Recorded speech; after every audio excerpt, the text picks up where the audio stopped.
Hello, everybody. So I got a little drawing up on the screen already. Just figured it would make it a little easier for me, and I'll talk about it in a second.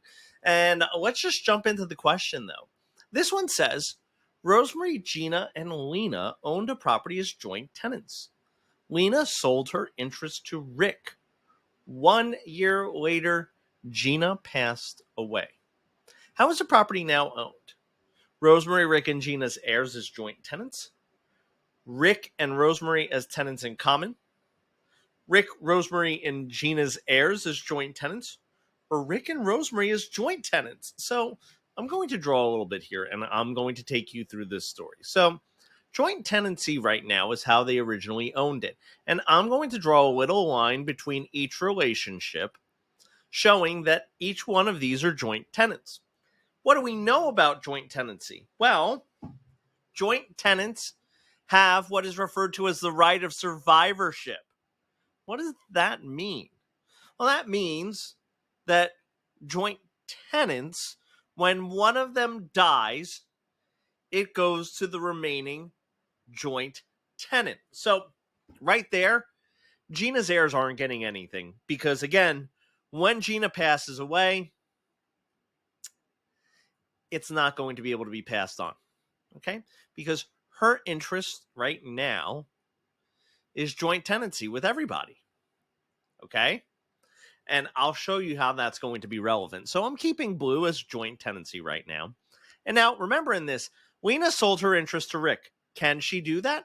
Sure, she certainly can. But here's what happens. When Lena sells to Rick, what happens is his relationship, because he didn't meet the requirements of joint tenancy, he can't be a joint tenant with the two remaining joint tenants. So he's going to be a tenant in common with Gina, and he's going to be a tenant in common with Rosemary. So, and I'll just put TIC here so we know that this is the color code we're going with. So now here's what we have. Gina and Ro remained joint tenants. They're still joint tenants. That means when one of them dies, then what happens is this: the remaining interest is going to go to the other party. You can't will your interest.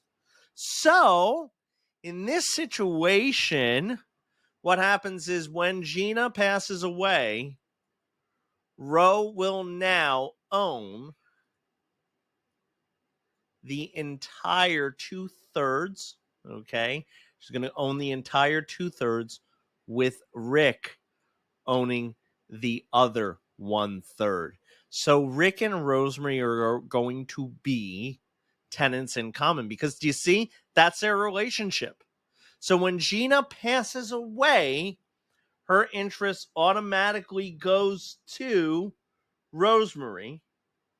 And Rick is a tenant in common. So he's going to get none of Gina's interest. So that is the situation there. I hope the visuals helped you. And if you need to rewind the video, watch it again, follow the bouncing ball, because these kinds of questions would be stuff that you might see on the exam. So I hope that helped you out. Have a great one, everybody. I'll see you real soon.